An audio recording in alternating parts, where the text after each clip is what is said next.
pung chnăng cha đòi quan khming sray nè mình tên cha cứ khming sray dụ đập bay nắm cha để con bàn thật lại bây giờ con nâu tập máu từ slap chả chả con nâu nữa á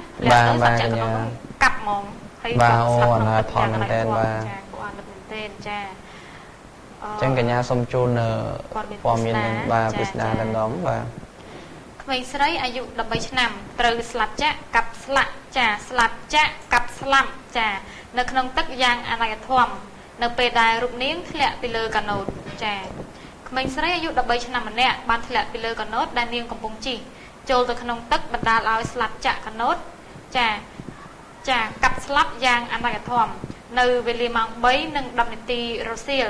ថ្ងៃទី 9 ខែកក្កដាឆ្នាំ 2014 នៅចំណុចនៅចំណុចដងគោម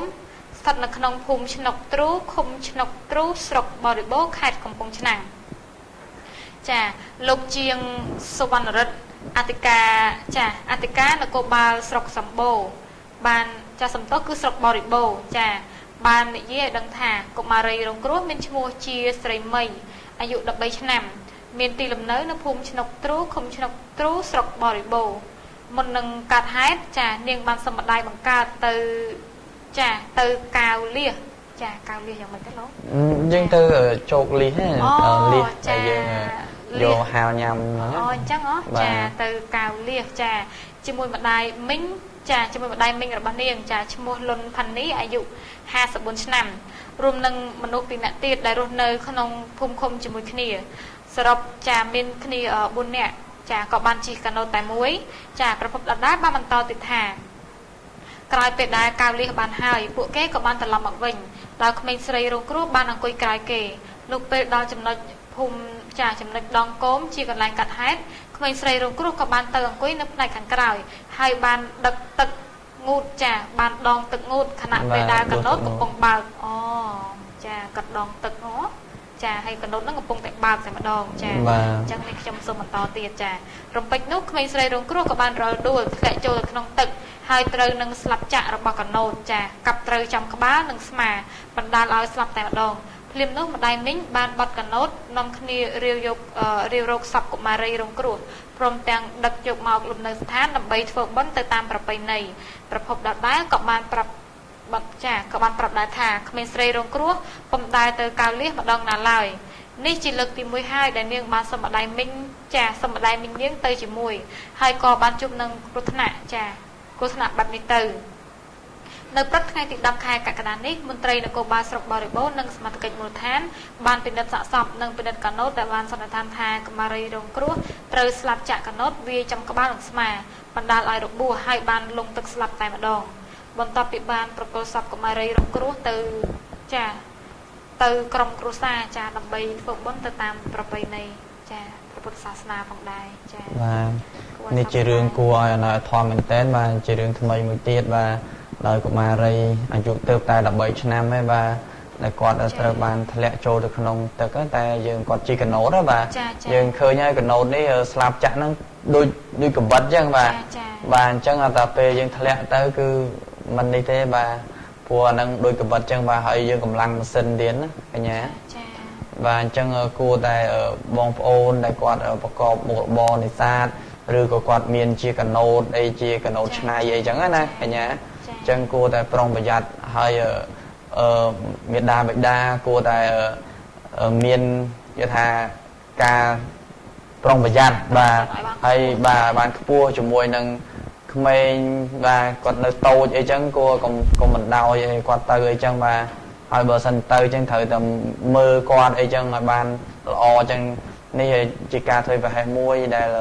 ធ្វើឲ្យគ្រួសារគាត់បាត់បង់សមាជិកមួយដែលគ្រួសារណាក៏មិនចង់បានហើយក៏មិនចង់ជួបរឿងដែលកើតមានឡើងដោយព័ត៌មានដែលពួកខ្ញុំដែលខាងទូរទស្សន៍ MJ TV ផ្ដល់ជូនព័ត៌មាននេះទេបាទកញ្ញាសូមឲ្យមានការប្រុងប្រយ័ត្នជាពិសេសគឺបងប្អូនកុមារបងប្អូននៅក្មេងណាស់អញ្ចឹងសូមប្រយ័ត្នអំពីសុខភាពខ្លួនឯងឲ្យមែនទែនទាំងការធ្វើដំណើរមិនថាផ្លូវទឹកផ្លូវគោកនោះទេគឺសូមឲ្យប្រយ័ត្នឲ្យបានច្រើនព្រោះអីបងប្អូននៅក្មេង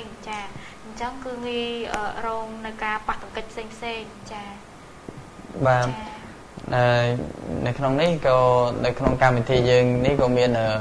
ការឧបត្ថម្ភធំពីម៉ូតូ Puzza បាទម៉ូតូ Puzza គឺជាម៉ូតូ Sport ដែលមានលក្ខណៈស្រស់សង្ហាបាទហើយដែលមានបច្ចេកវិទ្យាទំនើបបាទនៅក្នុងនោះជាម៉ូតូមួយដែលស័ក្តិសមនឹងសុភាពបុរសបាទបងប្រុសសុភាពបុរសទូទៅដែលអាចជាវនឹងម៉ូតូ Puzza យកទៅប្រើប្រាស់បាទចា៎ហើយលោកអ្នកក៏អាចមានឱកាសពិសេសជាមួយនឹងក្រុមហ៊ុនទូរទស្សន៍ MJ TV យើងខ្ញុំបាទបើសិនជា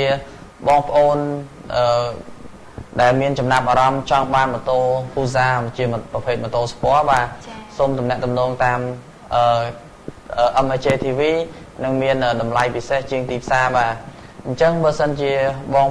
ប្អូនសុភាពបុរសបាទមានចំណាប់អារម្មណ៍ឬក៏ចង់បានម៉ូតូដ៏ស្រស់ស្អាតសូមទំនាក់ទំនងតាមលេខទូរស័ព្ទ069 99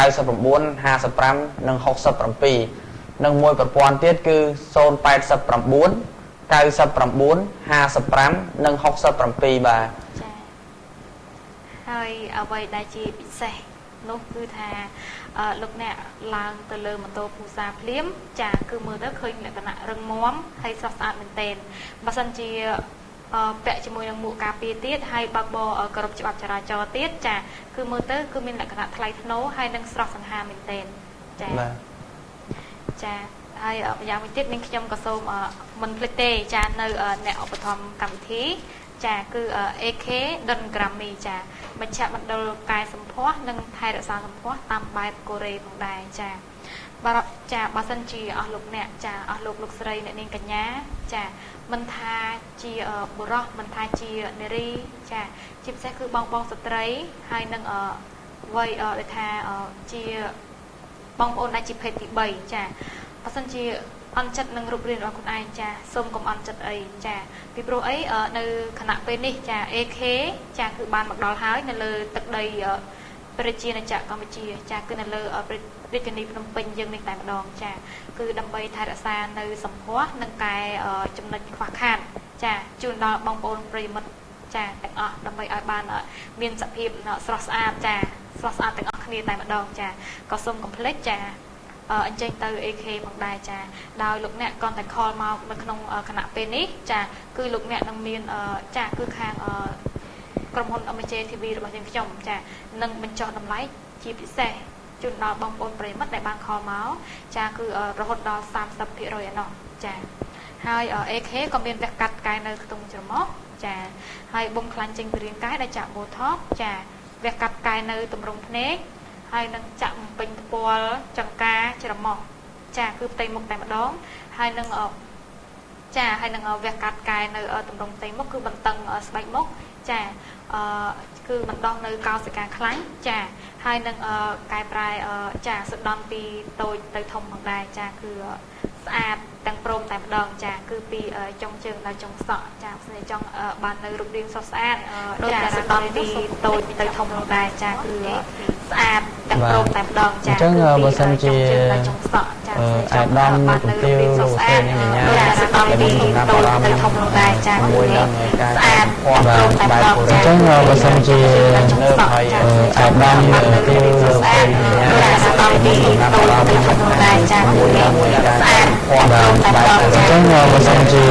នៅហើយអាដាមនៅគុទាវលោកស្រីនាងកញ្ញាអញ្ចឹងបើសិនជាបងប្អូនតំណាក់តំណងតាមរយៈ MJ TV ឥឡូវនេះនឹងមានការបញ្ចុះតម្លៃដ៏ពិសេសបាទ